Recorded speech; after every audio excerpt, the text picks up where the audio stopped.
આપ જોઈ રહ્યા છો star news Gujarati live. Vadodara શહેરમાં ડૉક્ટર બાબા સાહેબ આંબેડકરના 108મા સંકલ્પ દિવસ નિમિત્તે ગુજરાત રાજ્ય જ નહીં પરંતુ દેશના તમામ રાજ્યોની તેમજ વિદેશના લોકોની લાખોની જનમેદની ઉમટી પડી અને ડૉક્ટર બાબા સાહેબ આંબેડકરજીના સંકલ્પ ભૂમિના દર્શન કરી અને સંકલ્પ લીધો।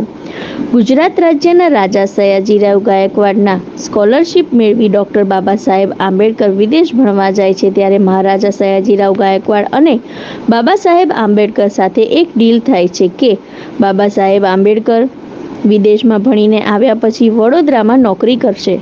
તો ડૉક્ટર બાબા સાહેબ આંબેડકર વિદેશમાં ભણીને બેરિસ્ટર બની ભારત આવે છે ત્યારે વડોદરાના મહારાજા સયાજીરાવ ગાયકવાડને ત્યાં નોકરી લાગે છે ત્યારે બાબા સાહેબ મોટા અધિકારી હોવા છતાં તેમના હાથ નીચેના કર્મચારીઓ બાબા સાહેબ સાથે ભેદભાવભર્યું વર્તન કરે છે અને તેમની કામની ફાઇલ ફેંકીને આપે છે। તેમને પાણીનો ગ્લાસ અલગ રાખવામાં આવે છે, તેમને જાતિ પૂછવામાં આવે છે, તેમને મકાન પણ ભાડે આપવામાં આવતું નથી। બાબા સાહેબ તેમની જાતિ છુપાવીને પારસીને ત્યાં રહે છે પરંતુ એક દિવસ પારસીને ખબર પડી જાય છે અને બાબા સાહેબને નીચી જાતિના હોવાથી તે રાત્રે મકાનમાંથી કાઢી મૂકે છે ત્યારે બાબા સાહેબની આંખોમાંથી આંસુ આવી જાય છે।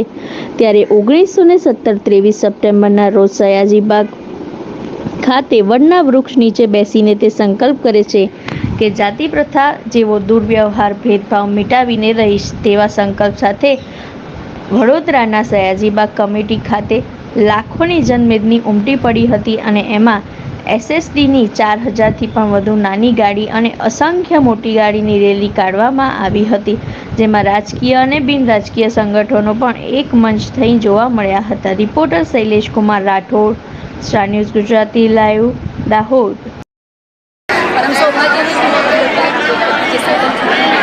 अच्छा, क्या कहना चाहोगे बाबा साहब डॉक्टर अम्बेडकर ने जहाँ बैठकर के समता स्वतंत्रता बंधुता की कसम खाई, बाबा साहब का सपना कितना साकार हुआ? मैं बड़ौदा में रहती हूँ लेकिन सबसे पहले मैं बहुत दुख के साथ ये बात बताऊँ कि जो बड़ौदा के महाराजा सयाजीराव गायकवाड़ के जो उदार थे और डॉक्टर बाबा साहब को पढ़ने के लिए स्कॉलरशिप दिया, उसके बाद उन्होंने यहाँ बड़ौदा के सबसे उच्च ओहदा जो सैन्य सचिव उस पर नौकरी पे रखा। लेकिन दुख के साथ फिर से मुझे कहना पड़ता है कि जो राजा स्कॉलरशिप दे के पढ़ा सकते हैं, जो सैन्य सचिव जैसा ओहदा दे सकते हैं, वो सयाजीराव गायकवाड़ जो बड़ौदा स्टेट के राजा वो कितने मजबूर होंगे जातिवाद के सामने कि रहने के लिए उनको जगह नहीं दे पाए और 11 दिन के बाद अपना नाम छिपाकर पारसी धर्मशाला से वहाँ रुके और जब उनको पता चला कि ये अछूत है तब जाके उनको निकाल दिया गया। और इसी ट्रेन लेट होने की वजह से बाबा साहब इसी पत्थर के पेड़ के नीचे बैठे और वहीं पर इन्होंने संकल्प लिया था कि मैं इतना सुटेड़ पुटेड़ पढ़ा लिखा, जो मैं इतना सबसे ज़्यादा डिग्री वाला हूँ वो भी मेरे साथ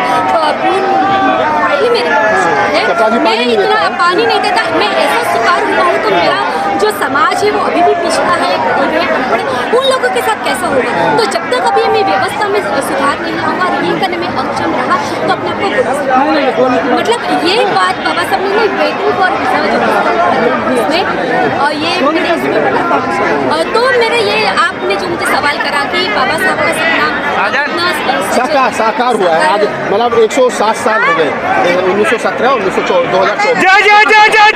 बिल्कुल उमड़ा है ये डॉक्टर बाबा साहब आम्बेडकर के वैचारिक वारसदार हैं, ये डॉक्टर बाबा साहब आम्बेडकर की संतानें हैं और ये इनके सैनिक हैं।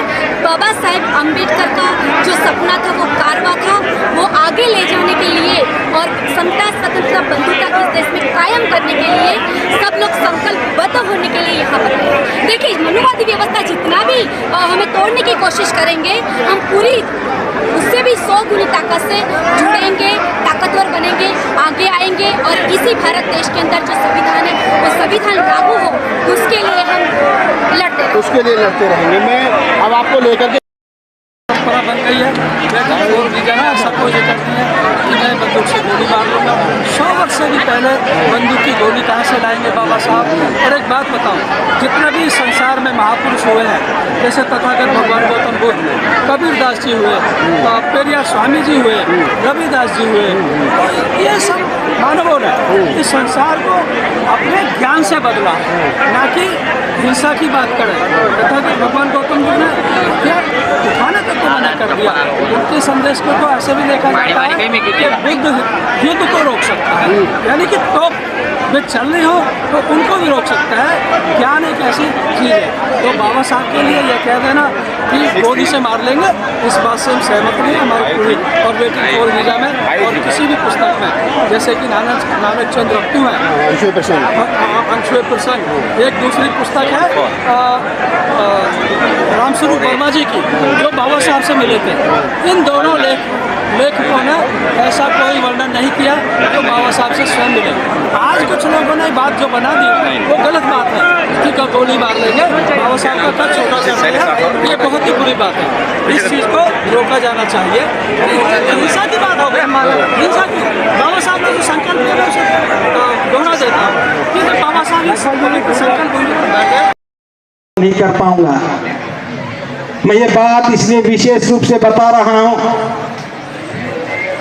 जो बाबा साहब की अनुकंपा से पढ़ लिख गए, जो बाबा साहब की अनुकंपा से नौकरियों में आए, जिन नौकरियों से आपको सम्मान और स्वाभिमान मिल रहा है, बाबा साहब की नजर में वो फांसी का फंदा था। बाबा साहब अपने गले में फंदा नहीं डालना चाहते थे।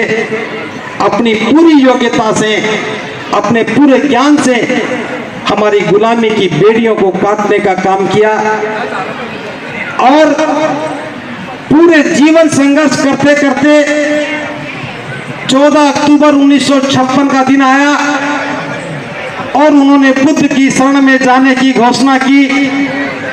ये सारी बातें जो मैं बता रहा हूं आप सब जानते हैं, मैं तो सिर्फ समझाने के मकसद से बता रहा हूं। प्रबुद्ध उपासक उपासिकाओं,